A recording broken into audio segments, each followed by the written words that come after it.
Hello, I'm Gamer5150, and welcome to another episode of Arklay Zoo. Today we're going to be working on the last of the exhibits, which is mostly the frogs and the beetles. And then we're going to be fixing the underwater viewing area for the saltwater crocodiles. Now, if you'll remember from the last episode, I no longer have access to my save file for Arklay Zoo, which, yes, very, very sad. So there will be no live play, which is why this episode is a little shorter than normal. And our next episode will unfortunately be the last. For Arklay Zoo anyways. And then we'll start on our new zoo, which I will probably sometime after the last episode goes live, probably have a teaser for, so you can kind of see what's going on. I can say this at the moment, that right now, just like Arklay Zoo, the next zoo will be named after a location in Resident Evil. Comment down below if you can guess what location that might be. So yeah, so we're here, we're putting in the exhibits here. I just went ahead with the pre-made 4x4 exhibit houses, and in the East Asia theme to kind of fit the area, which I know this stuff is really weird. I've got like East Asia theme, and then I've got some Indian theme, but you know what the thing is with that? It's all a part of Asia. India is actually considered South Asia, so it works, right? Or am I just convincing myself of that to get by? Probably the latter. But again, you know, learn from mistakes and you know, figure it out later, which is what is happening. So yeah, now we're gonna, you know, beautify the area here, and I wanted to make it look pretty, but I also, you know, somewhat wanted to obscure the exhibits from the main path, so you actually had to walk in to see what they were. So I'm using a lot of the cherry blossom and Japanese maple to do this. Now the middle area there, the reason why I'm leaving that a little more open is that's where our sign is going to go, which you'll see here in a little bit. And then I do this center area here, and then I surround that with benches and stuff because, you know, it might be nice to have a place to sit while, you know, you're here at the exhibits and stuff. One thing that I know that I'm planning on for the next one is to not have 3 separate areas for these exhibits and do just one big kind of enclosure building, and actually make it a building instead of like a glass building or a pyramid like I have here. I'm not quite sure if I'm going to be naming things the same way, if I'm going to have a safari, stuff like that, you know, in the next zoo. One thing I know for sure is that the name that I had planned for the panda habitat will stay the same, because unfortunately that didn't really get screen time, and you'll see that coming up. So yeah, all right, I'm gonna go ahead and I'm gonna back out here for a minute or two, and I'll be back.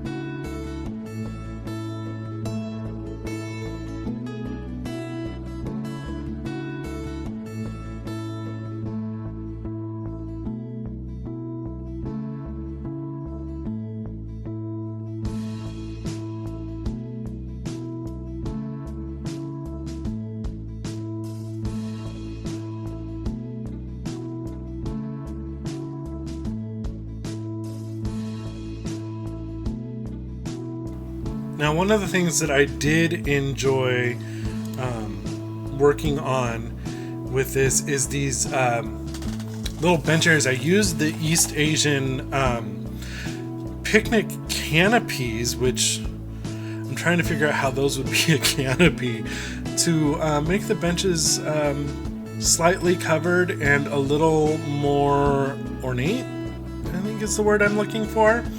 I really like how they turned out, and I will be duplicating this later. I just wish I could save that as a blueprint. Unfortunately, like I said in the last episode, the canopies, the benches, the bins, stuff like that, I can't do that stuff. So, all right, now it's time to start on the sign. And I was trying to figure out how to start it, where to start it, all that stuff. So what I do is I start here, and by putting the poles that I'm going to be using and some fencing. And then once I have that and the roof, then I put it out here and I go and make the sign. And I really like how this turned out. So I'm kind of hoping that I can kind of, continue this momentum of growing with my designs and stuff like that, which, there's really is only one way to go from here, and that is up. And I tried so many different things here. I tried everything, and then I finally settled on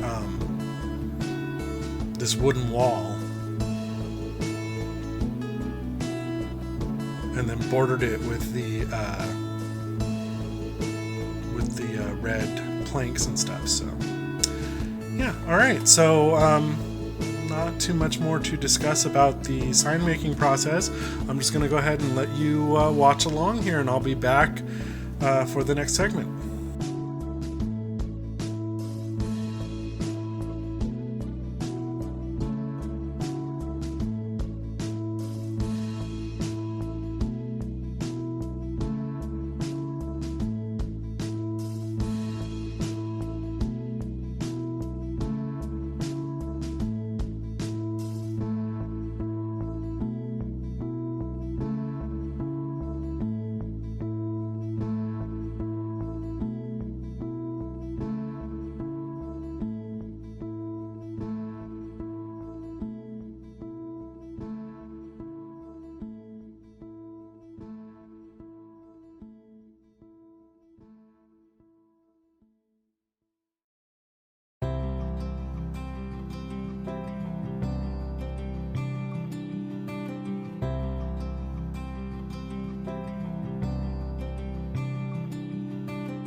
Alrighty, so here we are, I believe off camera.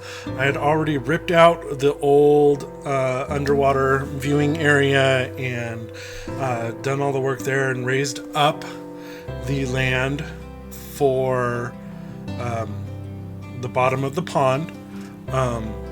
So one of the things, the reason why I really got into this to redo it was I watched a couple more videos and I realized when I did the first one, I didn't turn off the stuff like terrain collision and stuff like that. So my underwater viewing was way lower and you couldn't really see the crocodiles. So that definitely fixes this, because by the end the crocodiles can actually lay on top of the glass roof out of the water. So maybe next time I need to tweak that just a little more, but it turns out, you know, rather well. Now I did run into some issues where I got it too low and it tunneled underneath instead of making an opening, and then I realized, oh dear, I used the wrong size. But one of the things that I learned from the last time is to use the larger size path, so that way you can fit the thing to go around it without the terrain clipping. So that was good. But yeah, and then the only problem is, and the reason why I had to raise this glass tunnel was how I did the entrance. So that was a little unfortunate. And then of course I realized that I had it facing the wrong way on the one wall over here. So I had to turn it around. But that thing, luckily with this, the tunnel is saved just like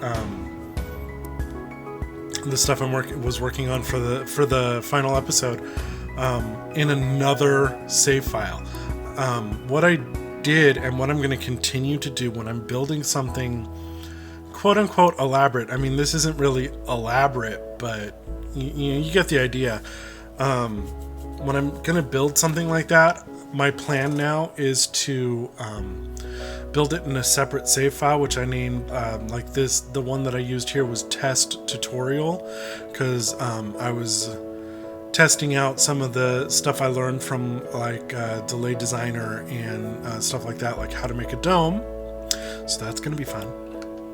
I was testing all that stuff out. One thing is that I don't know why this happened is in some places it would not let me place these benches. I don't know if it's because of where the water is, etc., or what, but it just would not let me do it. So, but I really liked how this turned out. It looks so much better than it did before. And I paid a little bit more attention to detail. I prefer these benches over the ones that I had in there originally. And it just, I'm really, really sad that my save file is no longer accessible. I'm really upset by that. Luckily, now, if it was career mode or challenge mode or anything like that, and I lost the save file, and I had to actually use my cash or my conservation credits to get those animals, oh, you better believe I'd be contacting Frontier right away. But since it's sandbox mode, I don't have to worry about anything like that. It's unlimited cash, unlimited conservation credits, so I'm not upset in that aspect. I'm more upset in the fact that I've lost stuff that I've built and spent time on. So yeah, but yeah, we're kind of near the end of the episode, so I'm going to go ahead and I'm going to say our goodbyes here. So thank you for watching. I really do hope that you enjoyed this. I'm Gamer5150. I also go by Steven. If you did like this episode, please smash that like button. If you're brand new to my channel, please hit the subscribe. And something I forgot to mention last time that I just realized, please leave me a comment. Always leave a comment. And I really hope you enjoyed this. I hope you're having a wonderful day, evening, whatever time of day it is for you. And I will see you on our next and final episode of Arklay Zoo. Bye-bye.